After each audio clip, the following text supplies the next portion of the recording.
Real Estate Investing Success Minneapolis is sponsored by MnREIA. Twin City Real Estate Investors, MnREIA is here for your success. Minnesota Real Estate Investors Association, the largest REIA in the upper Midwest and voted the #1 REIA in Minnesota by the top association leaders and national speakers in the country, is here to increase your knowledge, skills, connections, and ultimately your freedom. MnREIA is a community of real estate investors who strive to provide the most current, relevant, and fresh training from top leaders in the real estate investing industry. Want membership perks? As a MnREIA member, you receive valuable members-only benefits from organizations such as Home Depot, Rent Perfect, Arcana Insurance Services, Equity Trust Company, 1-800-GOT-JUNK, Avis Car Rental, Budget Car Rental, Office Depot, QuickBooks, CallFire, Constant Contact, and many more. Whether you're a seasoned pro or someone who's just getting started, MnREIA's focused community and multiple monthly events are value-packed occasions for anyone looking for real estate investing success. To join the community today, visit MnREIA at MnREIA.com. That's MnREIA.com. Again, that's MnREIA.com. Minnesota Real Estate Investors Association, your place for real estate investing industry training, networking, resources, and much more. Universe. Media. Network. Network. Network. Network. Network. Network.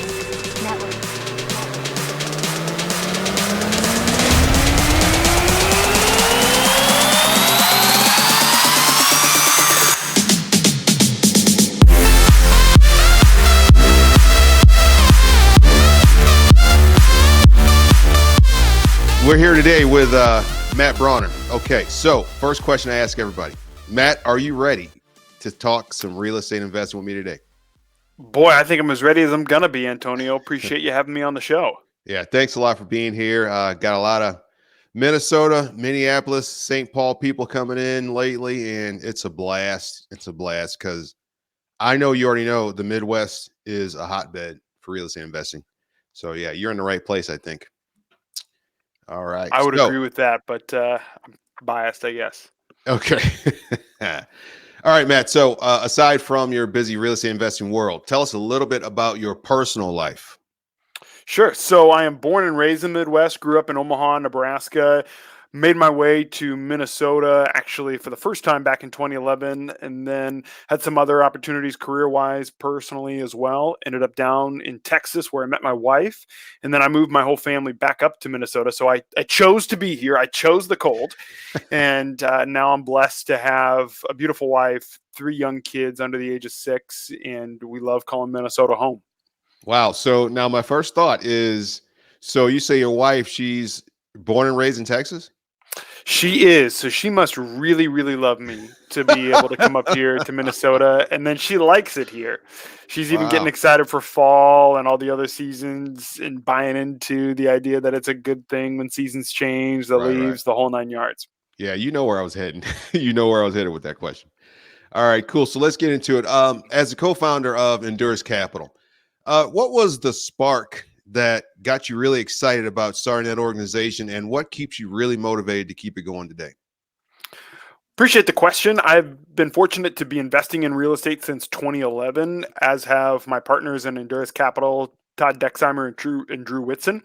And we had been working together for some time and had opportunities to work together locally as well as abroad in some other markets, and had no intention of working with anybody else. And as we were fortunate to continue to scale, we got questions from lenders, from investors, from brokers saying, who are you? How are you all fitting together? I see a property management company, I see a Bethel finance professor, and I see a podcast. Show me some infrastructure. If you're wanting to go to somebody on Wall Street and ask for a $30 million loan, they want to Google you and find you. They want to see professional looking photos.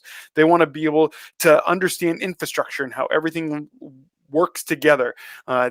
Anyone who's investing in or putting capital into your investments, whether that's debt or equity, wants confidence that you can deliver on a business plan, and having a coherent brand goes a long way towards that. It was a really humbling experience for me because I've always been somebody who pushed off marketing and branding. It's not that important. Focus on your business.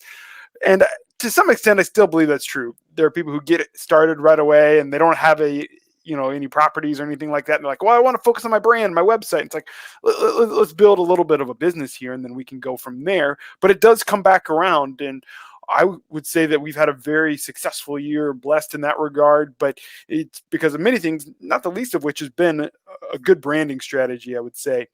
And we continue to work hard because, yes, it's fun to grow things. It's fun to build wealth. But we continue to work hard because we're ultimately giving back what God has given to us. I like building a company the right way. I like opportunities to make an impact on our residents, to provide financial freedom for our investors, and as we've grown and taken on employees, to give them an opportunity for financial freedom as well. Yeah, you actually touched on something that is extremely important, obviously, to this organization that I'm building here, is a matter of branding and marketing. And you guys are not leaving that option on the table, which even still today, we're surrounded, we're immersed in media. Even still today, there are lots of business owners who are still not taking advantage of the marketing and media channels that you guys actually are. And you're proving that it's these days a necessary tool to help grow your business even further. So I really love that aspect of Endurus. Great. Appreciate that. What's the one word that you would think of that got you really interested in being a real estate investor, and why is that? I would say it's focus, and I'm going to cheat a little bit and say long term. Real estate is not grow rich quickly. Real estate is grow rich slowly. And you have an opportunity for anyone who is single or who's leading a family to build an asset base that will provide income streams over a lifetime. Further, you have an asset that is tangible. You can touch it and feel it. It is an asset that you can learn relatively easily how to operate. I say I'm always dumbfounded at the people who are smarter than me, much smarter than I could ever hope or aspire to be, who are doing things that I think are harder to create financial independence for their families there. So, and it has been in that regard that we've focused on multifamily, got started with single family homes, a great way to get into the business. Certainly not focusing on that right now. It has been multifamily because of multifamily's risk adjusted performance over periods of time that we've been able to study, and our ability to influence the returns there. I'm not dependent on what my neighbor paid or sold his house for there. And then you have a phenomenal tax shelter as well. There you go. There you go. You just encompassed everything. And actually, you're showing that the reason to get into real estate investing is that it's not necessarily some ultra complex thing to do. And a lot of people that you say are smarter than you, they still are massively skeptical of the entire industry. Right. They're leaving money on the table, man. We know this. They're leaving freedom on the table. Put it that way. I like to tell people, even as they think about different markets, I say, when you're dealing with apartments, I need residents paying rent. So residents, I need to look for places that have population bases that are growing. I need residents that are paying rent, ideally rent that they're getting with private sector jobs. So where are jobs growing? Yeah. Right. And then I put those two together. I can usually find my third vector of growth, which is rent growth, knowing that I'm in a place where I'm providing a need or servicing a need, I should say, and then landlord friendly tenant laws. I say that as someone who worked with all of our residents during COVID, but at the crux of it, real estate's a contract, and I'm looking to invest in places that support our ability to enforce that contract. Again, a very basic business, but you'd be surprised how people can complicate basic rules. Yes, humans complicate everything. What's your favorite aspect about being a real estate investor? So I really love the opportunity that it gives me to interact with other men of faith and with my family as well. So real estate is a team sport. It's kind of focused or forced you to be that way. It's really hard to go buy apartment buildings completely on your own because there's a lot that goes into this when you're looking at how do you source and qualify for debt? How do you raise investor capital? Then how do you operate the building so that you are executing on a business plan? And so I've met some phenomenal men and women over the course of my career. But then what's really neat is I have the opportunity for my kids to come alongside me and understand and see what I do. We try to demystify work a lot in our house. So when my kids ask where I'm going, I'm really trying never to say, "Oh, dad's going to work." It's, dad's going to get money for our team. And how do I get money for our team? Well, I go out and I buy apartments and people rent them back from us. And that's how we get money. And so it's been really, really neat because real estate, it can be easily digested, even by kids as young as my own, and that's Yeah. allowed them to spend more time with me. And that's what I hope and pray real estate investing maintains or continues to be for our family.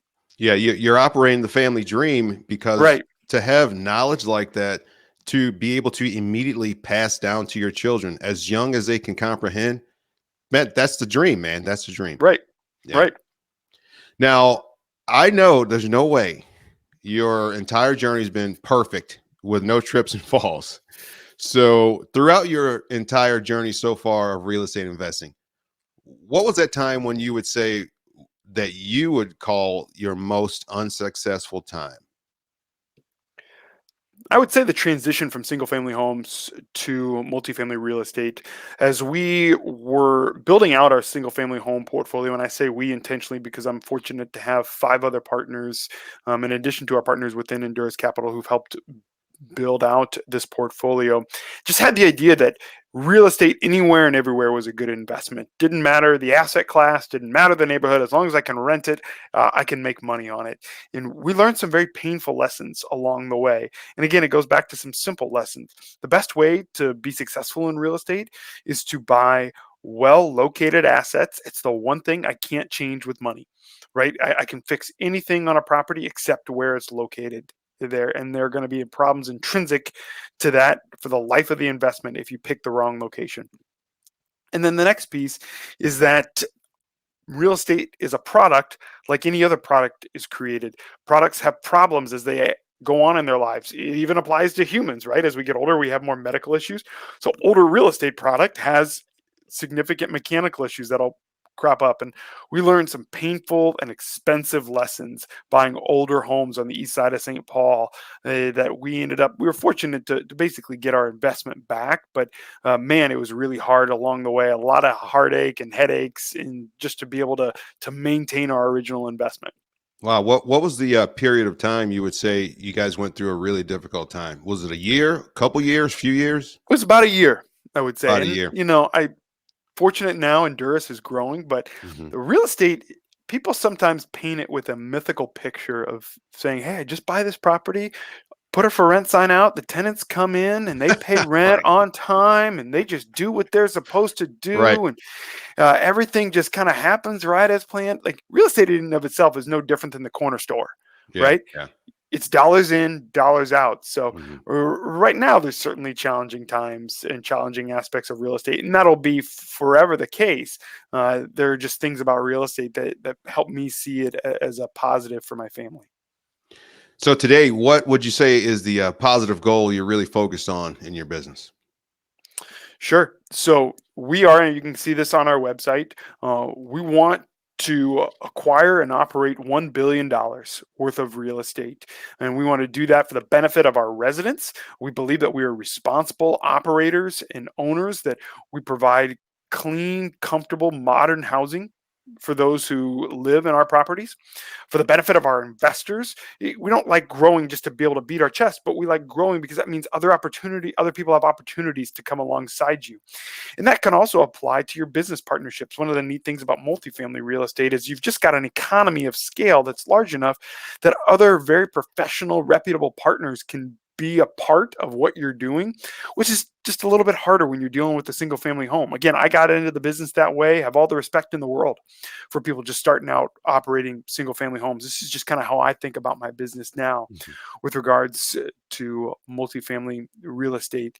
And then, as I mentioned earlier, it is fun to grow and build. It is fun to grow wealth. That's not the chief motivator for what we do. It's even embodied in our name in Endurus, what it means to endure, to build something that lasts. And that really is what inspires and motivates us as operators. With that goal in mind, are you guys are you trying to build this portfolio just regionally or just nationwide? We're looking really in the Midwest. So we started out in Midwest. Minnesota. Depending on where you're at in Minnesota, it can be tough to be a landlord right now. Specifically, we did a lot in Interesting. the city of St. Paul. The city of St. Paul views landlords as just about the most evil people in the world right Oh, now. So wow. we've really paused our investment there and have looked elsewhere, predominantly down in Memphis, Tennessee, up through, I think of it as the South Central Midwest. So think Tennessee, Kentucky, Ohio there. Our investment thesis is that properties that are located in or close to centrally located MSAs really benefit from the boom of the logistics business because you've got so many other population hubs that are close by you there. And we've seen that play out, especially in the wake of COVID. Yeah. Are you guys branching out into any Airbnb styled rentals and things like that? We own some in Hmm. Las Vegas there. I think Airbnb is great. This is just a personal preference as we look to build out the portfolio that we own. We're just looking for opportunities that are more passive there. Again, apartments are work, but what people need to understand when you're doing an Airbnb, you're providing an experience, right? So if one of your residents calls and tells you that their TV is not working, you're going to say, well, get over it, go buy a new TV. You own Hmm. an Airbnb and that happens, that's a problem. And yeah, you may Yeah. go get an operator, but because Airbnbs are so high touch, it can be tough because good operators are going to charge you 20 to 25% of gross income. Yeah. Yeah. Yeah. I have a friend. They are just now getting into the operator side of that, and I'm interested to see what their adventure is going to be. So far, it looks really good, but I mean, we all know there's a chance for anything to go wrong, and percentages versus the landowner or the property owners, and yeah, so far they're operating at 15%. So we'll see That's how that great. goes. Yeah. It always brings to mind a lesson I learned. Lived in Texas for a few years, and Texas always loves to trumpet the fact that they don't have an income tax. They're like, this is so great, Yeah. land of the free.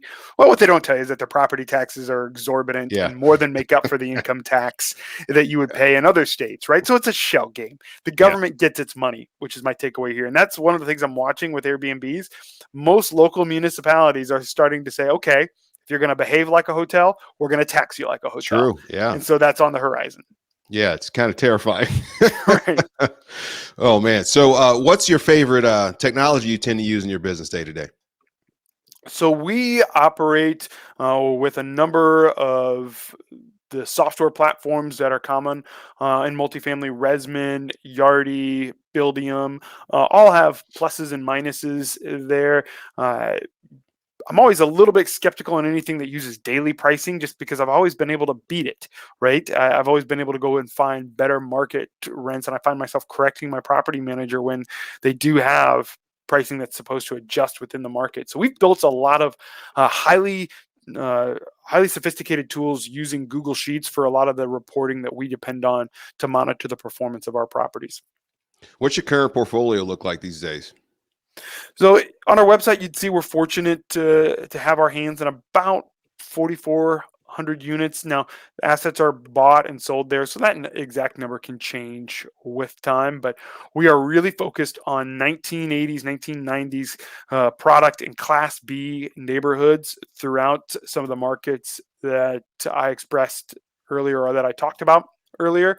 We've done really large lifts, and those can be incredibly rewarding, really fun to take on those types of repositions. They're also a ton of work.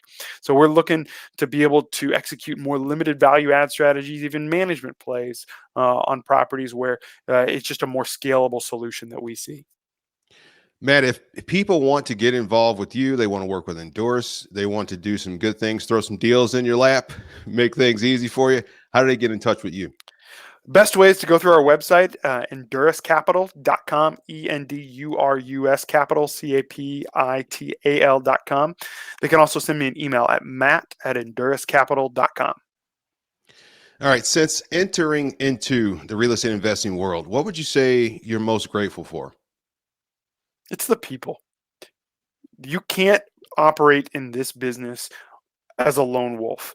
And I am so incredibly fortunate, whether it's my partners who've placed an incredible amount of trust in me, our investors, lenders that we've worked with along the way, other operators who recognized that people had built into them, who then extended a hand and built into me and allowed me to kind of learn in their wake. I just don't see a whole lot of other industries where that's so common. And I'm just incredibly grateful for that. You meet other people along the way too. If people have made a decision to be an entrepreneur and to kind of think differently about how they provide for their families, there's usually some other aspects of their lives that are pretty cool as well. So it's just the relationships that I've been fortunate to develop along the way. All right, before I hit you with the last question here, I just want to tell you thank you very much for being on the show. It was a blast. You brought the value, man. It was great. I loved it. I loved every moment. See, I could talk real estate investing all day, but I don't want to bore everybody to death. But thanks a lot for being here. And here's the last question for you. Finally, what would you say is your definition of real estate investing success? Real estate investing success, it comes to mind a quote by John Wooden about success, who had said, success is going to be ultimately aligned with your objectives as you went into it. So it is predictable outcomes aligned with your original objectives. If you are achieving financial freedom and you are able to do so in a way that provides consistent cash flows and predictable returns to you and your investors, and that you have built a business that lasts over time, and obviously these are important to me and how I think about financial success, then I think you have succeeded. We've seen bull markets make a lot of people look like geniuses, and who's to say what's going to happen over the next 6 to 12 months? But I think you're going to be able to find the operators who have truly operated with an eye towards the horizon. Successors, I hope you've enjoyed my quick conversation today, and I hope you've gained just a little more insight into achieving your financial freedom and reaching your goals. Please do us a huge favor and visit our sponsor, Minnesota Real Estate Investors Association at MnREIA.com. That's MnREIA.com. Join the community today to receive special members-only perks, services, discounts, and much more. Minnesota Real Estate Investors Association is the place for vital real estate investing training, networking, and resources. That's MnREIA.com. For more real estate investing content like this and a lot more, please visit UnitedStatesRealEstateInvestor.com. That's UnitedStatesRealEstateInvestor.com. Thanks for listening, and as always, stay grateful, stay successful, and be free. Music by Stream Beats.